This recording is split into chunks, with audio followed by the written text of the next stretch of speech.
अस्सलाम वालेकुम पाक व्हील्स, मेरा नाम है सुनील मांझी और पाक व्हील्स यूज़र रिव्यू सीरीज़ के एक और एपिसोड आपकी खिदमत में हाजिर हूँ।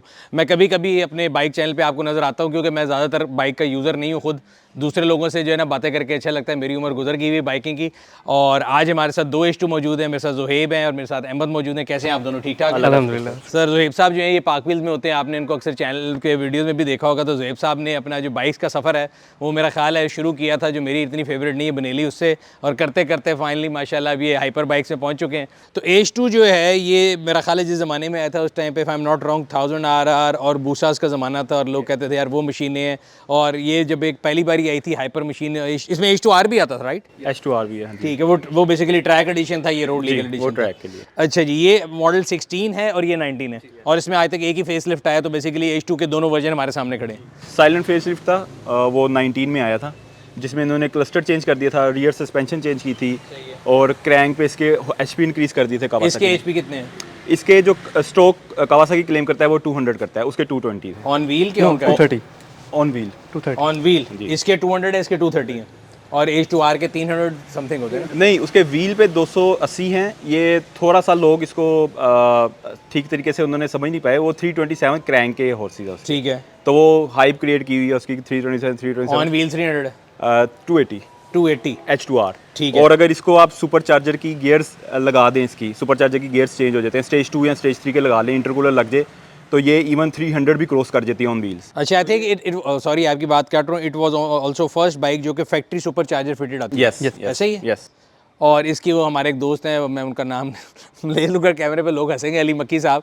वो उन्होंने रेसे दे दे के मेरा ख्याल है सुपर चार्जर उड़ा दिए थे, इतनी ज़ोर की उसकी रेसे देते थे। इसकी आवाज़ बड़ी ना मज़े की एक आती थी सुपर चार्जर की, विसल की आवाज़ आती है। वैसे अच्छा उस ज़माने में मुझे याद पड़ता है कि one of the first one, जब if I'm not wrong back in 2016 में ये बाइक पड़ता था। उस ज़माने में बहुत बड़ी फिगर थी, 35 से 36 लाख रुपए का पड़ता था। इतना ही गई था। तब बूसा मैंने लिया था 12-13 लाख रुपए का। आज ये बाइक अप्रिशिएट होने के बाद कितने का है? ये 75 का कॉस्ट किया मुझे। और आपका सर?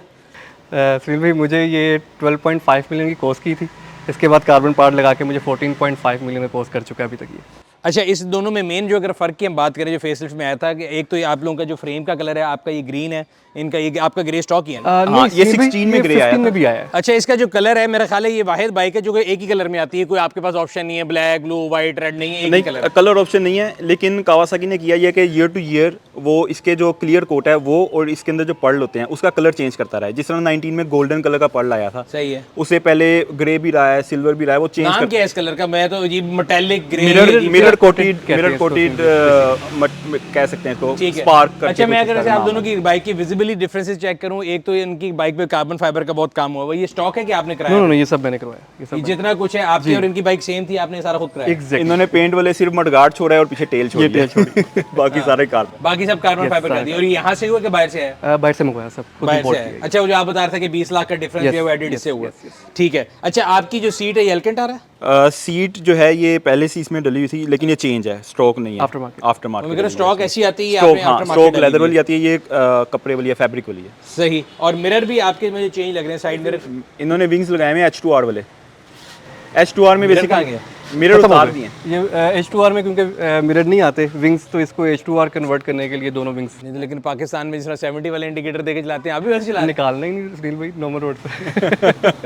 नहीं, मैं यही बता रहा हूँ कि मुझे तो समझ नहीं आता, बिकॉज मैं अगर साइकिल चलाऊँ, मोटरसाइकिल चलाऊँ, गाड़ी चलाऊँ, I can not drive without mirror, और मुझे नहीं समझता। लेकिन जब मैं गाड़ी चला रहा हूँ तो आगे मोटरसाइकिल वाला होता है ना, वो गर्दन से इंडिकेटर देता है, तो मैं ये पूछता हूँ कि वो प्योनू क्यों उतारे है जड़ा लगा सी, तो ये आपने उतार दी तो आप तो बिल्कुल नहीं चला सकते। अच्छा सुनील भाई, पहली बात तो ये विंग्स इसको इनहांस करते हैं, एक तो लुक को, एक वो मेरे माइंड में चीज़ थी, और दूसरी बात ड्यूरिंग द ड्रैग्स कहना तो नहीं चाहिए, वो आपको डाउनफोर्स। और वैसे भी सर हम चलाते हैं कहीं कंसील्ड कहीं तो लगता होगा यार। आप सर, हम ना सुबह फजर के टाइम के बाद चलाते हैं, उस टाइम इतना वैसे रश नहीं होता। लेकिन मैंने ये क्वेश्चन से पूछा था कि इसके ना वैसे आफ्टर मार्केट मिलते हैं, वो यहाँ पे लग जाते हैं। हाँ, वो जो ग्राउंड से आते हैं नीचे की तरफ करके, शायद हम यहाँ पे वो हमारे बाहर तो वो हमारे पाइपलाइन में है। मेरा ख्याल है यहाँ पे कोई लगाना चाहिए जिससे नजर आए।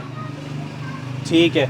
अच्छा, और इसके अलावा आपने कोई चीज़ मॉडिफाई की है? मतलब सारा कुछ ही कर दिया सवाल में? बॉडी वाइज ही की है, बाकी ये स्टॉक है। और वेन डेमन का इसको एग्जॉस्ट लगा हुआ है, हेडर से लेके चेंज है। आपका भी एग्जॉस्ट चेंज है, स्टॉक नहीं है? जी, एग्जॉस्ट चेंज है। इसमें TT3 एग्जॉस्ट है और सेम्को के होस पाइप लगे हुए हैं। इसके अलावा इसका जो फ्रंट ब्रेक लीवर है ये चेंज है, ये आता है इसमें ब्रेम्बो का ही है, लेकिन वो बेसिक होता है, ये उससे OnePlus है, इसकी ज़रा इसमें ब्रेम्बो ब्रेक भी स्टॉक आती है, राइट? जी स्ट्रोक आती है। आपने कह रहे हैं सिर्फ खाली मास्टर लीवर सिलेंडर जो है इसका अपडेटेड लगा हुआ है, इसके अंदर ब्रेम्बो का ही है पर अपडेटेड है। ठीक है। अच्छा, मीटर में क्या क्या डिफरेंस है उनका? मीटर का मुझे एलईडी काफ़ी बड़ी लग रही है आपका। और ये फिर on बेसिकली करें इसमें जो था, इसमें TFT नहीं था, 19 डॉस कमांड वाला लग रहा है, जी। जब पहले 486 हम लेते थे ना। जी। लेकिन इसमें एक चीज़ इस मीटर में जब ये आई थी तो लोगों को बड़ी पसंद आई थी कि इसकी RPM के लाइट्स ब्लिंक होते हैं जैसे जैसे RPM की Start सुई करें? पर जाएगी। स्टार्ट क्यों नहीं हो रही है? ये देखें, वो जैसे जैसे सुई पर जाएगी तो RPM की लाइट ब्लिंक। अच्छा, वो 0 1 ऊपर जाता रहेगा। 19 में से उन्होंने 19 में से ये चीज़ खत्म कर दी थी। तो एक प्लस पॉइंट इसके मीटर में है, एक प्लस पॉइंट उसके मीटर में उसका भी देते हैं APS की लाइट क्यों आ रही है? चलेगी तो ऑफ होगी। ऑफ हो जाएगी। हाँ, अच्छा जी। बाकी इसमें कोई एक्स्ट्रा इन्फॉर्मेशन नहीं है, गियर इंडिकेटर है, ये आपकी स्पीड आ गई और ये टेम्परेचर आ पावर मोड भी इसमें फुल पावर मोड है और एक रेन मोड है, वो आपको ऑन करना पड़ता है, अदरवाइज ये फुल। इसके यहाँ से मेरा ख्याल है ट्रैक्शन लेवल भी चेंज होता था। ट्रैक्शन लेवल इसके यहाँ से चेंज होता है ना? हाँ, प्रेस करके रखना पड़ता था मेरे ख्याल है। ये अब ये रेन मोड आ गया, फुल ट्रैक्शन ऑन हो जाएगी। फिर बंद कर दें, शोर बहुत है। हाँ करते हैं। अच्छा ठीक है। अच्छा सर, आपकी वाली के क्लस्टर में क्या फ़र्क है वो देखना चाहते हैं, क्योंकि इसकी स्क्रीन काफ़ी बड़ी लग रही है। वो मेरा ख्याल है डॉस से कलर्ड ज़माने में आगे होंगे। ये मज़ा है ना। सुनील भाई, इसमें इन्होंने ये काफ़ी full इन्होंने दे दी LED और इसका कंट्रोल इतना अच्छा दिया है कि इसके अंदर ही स्क्रीन के ऊपर ही, यानी कि इधर अगर मैं बटन यूज़ करूँ इसके कंट्रोल, तो मैं डैम्पर को भी कंट्रोल कर सकता हूँ। ठीक है। मैं इसकी ब्रेकिंग वगैरह भी एडजस्ट कर डैम्पर के सकता आप हूँ। इसका लेवल एडजस्ट कर सकते हैं, तो अभी स्पोर्ट्स देखिए में मैं चले ब्रेक जाएगा, हार्ड करूँगा हो तो ये जाएगा। मुझे ड्यूरिंग द राइड ही बता रहा होगा किस लेवल पे मैं ब्रेकिंग करना चाह रहा हूँ और कर रहा हूँ। ठीक है। और इसमें सस्पेंशन भी इसकी एडजस्ट कर सकता हूँ इसके अंदर ही। इसमें कितने ऑप्शन है? स्टिफ और हार्ड, दो तीन है? तीन ऑप्शन। ठीक है। और इसके मुताबिक मुझे tyre pressure each and everything ये मुझे बताएगा ड्यूरिंग द राइड। तो ओनली थिंग डिफरेंस यहाँ पे जो RPM का वो कहते हैं उनकी जरा जलती थी, उधर ज़्यादा स्टाइलिश लगती थी, बाकी ये तो बहुत ज़्यादा मॉडर्न है। बिल्कुल। और शेप सेम है। ये और सबसे बड़ा एज पॉइंट इसका ये है कि ये मेरे मोबाइल के साथ अटैच हो जाती है। After the ride it's gonna tell me everything on my app.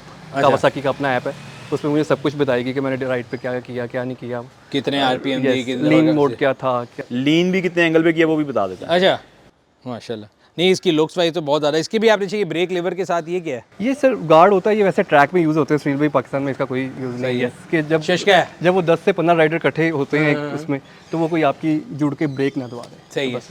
तो बेसिकली ज़्यादा आपने इसकी डेकोरेशन पे काफ़ी ज़्यादा वो लगाए हैं। ये क्रैश बार भी मेरा ख्याल है ऑब्वियसली बाद में लगे हुए हैं। यस, बाद में आपने नहीं लगाया अभी क्रैश बार, क्यों? मैंने भी रिसेंटली सर परचेज किया तो मेरा सामान तो कुछ रास्ते में अभी आ रहा है। अच्छा, इनका सामान कहाँ से मिलता है? आपस की बात ये है कि ये भी एक अच्छा सवाल है कि वैसे तो machines के सामान ये कहाँ से वो मिलता है? वाहिद बाइक है, वैसे तो सारी सुपर बाइक्स के सामान महंगे होते हैं, लेकिन ये वो वाहिद बाइक है इसका सामान सबसे महंगा है। हाँ। जितनी भी आफ्टर मार्केट एक्सेसरीज हैं इसकी सबसे ज़्यादा महंगी है। मैं बता रहा हूँ, मैं अमेरिका एक दफ़ा गया था फिल्टर लेने के लिए इन्हीं की बाइक का, इमरान भाई की। तो उसने मेरी तरफ यूँ देखा कि पाकिस्तान में H2 पागल हो गए। तो मैंने कहा है पाकिस्तान में, उनको लगता था कि हम तोरा बोरा में रहते हैं।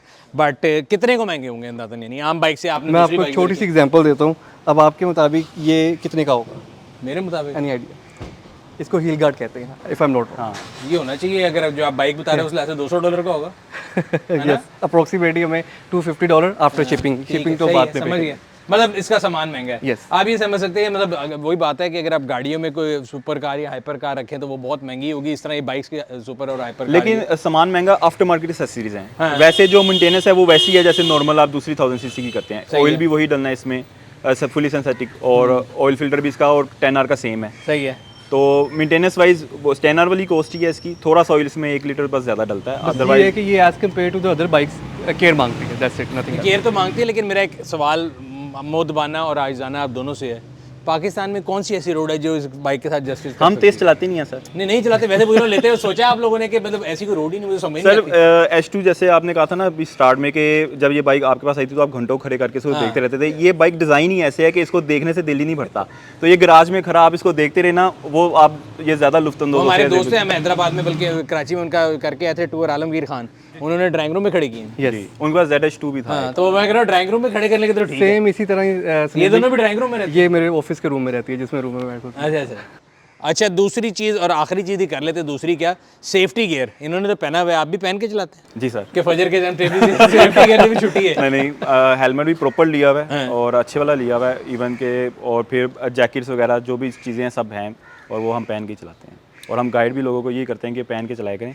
और जब आप जा रहे होते हैं अपने दोस्तों वगैरह के साथ मिलने के लिए जा रहे होते हैं तो उन रोड्स पे आराम से चलाया करें, लाइक नॉर्मल आप 70 चला रहे हैं या 125 चला रहे हैं 60 70s, लोग उन रोड्स पे भी थोड़ा सा खींच लेते हैं, यू टर्न्स होते हैं, कोई आगे आ जाता है तो मिसहैप्स हो जाते नहीं, वो हैं। बड़ा डेंजरस है। तो आप इसको आराम से चला के जाएं, एक पॉइंट पे जिधर आपका गैदरिंग हो रही है उस गैदरिंग के पॉइंट पे आप मिलें, उसके बाद आप जो है सेफ्टी के साथ इसको थोड़ा अच्छा सा वैसे enjoy ये इतनी ये आजकल ज़्यादा टूरिंग बाइक्स के मैं ज़्यादा रिव्यूज़ करता है और वो प्रैक्टिकल मुझे इसलिए लगते हैं कि बंदा एंजॉय करता है। ये ज़्यादा शो ऑफ बाइक समझ लें कि इसको जाके बस कोने पे खड़ा कर दिया और बस लोगों ने देखा और आप खुश हुए, वो है कि इसको असल में कहीं लॉन्ग टर्म पे कहीं लेके जाने का लॉन्ग टूर प्लान भी है। लॉन्ग टूर पे ये जाएगी तो फिर जाएगी टो होके या मतलब लोड होके जाएगी और वहाँ पे जाके आप अपना शौक पूरा करके फिर टो करके वापस ले आएं इसको। प्लान है कोई आपका? तो मैं अपनी ट्रॉली आपको गिफ्ट कर सकता हूँ टूर के लिए खाली। बस सुनील भाई, अगर आप साथ चल रहे हैं तो आप साथ टूर के लिए खाली गिफ्ट कर सकता हूँ, इकट्ठा ट्रॉली plan पे रखें। और फिर मैं तो खुद प्लान ये करता कि लास्ट से भी जब हम सरफरंगा गए हैं कि जो KKH है ना, उसके ऊपर बंदे के पास कन्वर्टेबल गाड़ी हो, बट वहाँ तक कन्वर्टेबल गाड़ी यहाँ तो ऐसे गार्डन वाले खुद चला के ले सकते हैं,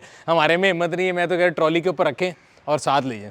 तो ये या तो अगली सरफरंगा तक आप वेट करें, तो फिर हम पीछे साथ रख के लेके चलते हैं। ठीक हो गया सर, सही है। अच्छा, और ये चीज़ बता दें कि आपके ख्याल से मतलब इसके बाद कोई और टू डू लिस्ट है बाइक की कि खत्म? नहीं, इसके बाद ख़त्म हो जाती है। जो H2R मैं कहना तो नहीं चाहता, लेकिन जो पाकिस्तान में आए भी हुए हैं ना, वो बेसिकली उसके इंजन के साथ ज़्यादती कर रहे वो हैं। तो मैच पे चलती है ना।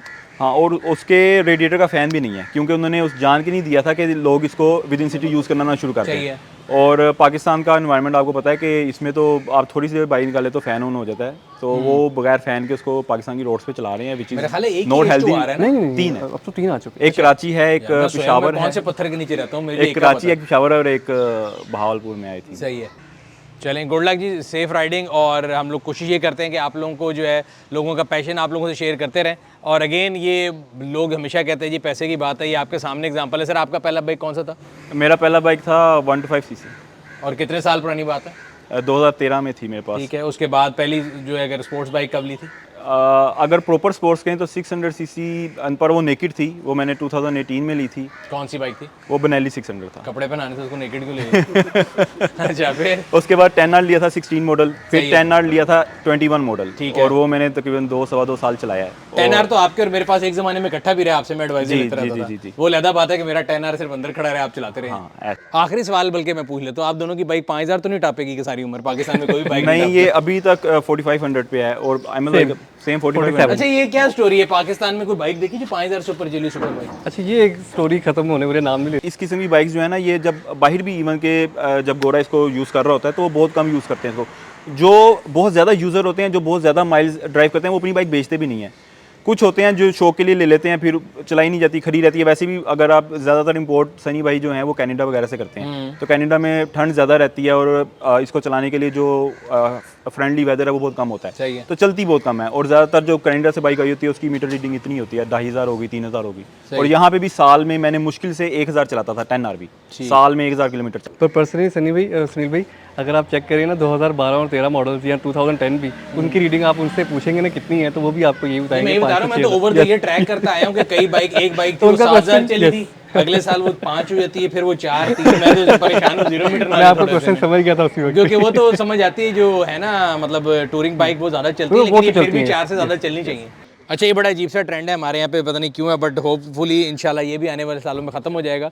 सो ये था आज का यूज़र रिव्यू, जहाँ पे 2 यूज़र्स ने अपनी बाइक के बारे में आपको बताया, और हम कोशिश करते हैं कि आप लोगों के लिए बेहतर से बेहतर कंटेंट आते रहें। अगर अभी तक आपने हमारे बाइक चैनल को सब्सक्राइब नहीं किया, सब्सक्राइब कर लें, बेल आइकन पर क्लिक कर लें, ताकि आपको तमाम आने वाली वीडियो के बारे में नोटिफिकेशन मिलता रहे। आपसे अगली वीडियो में मुलाकात होगी, तब तक अपना और अपने गिरद वालों का ख्याल रखिएगा। शुक्रिया।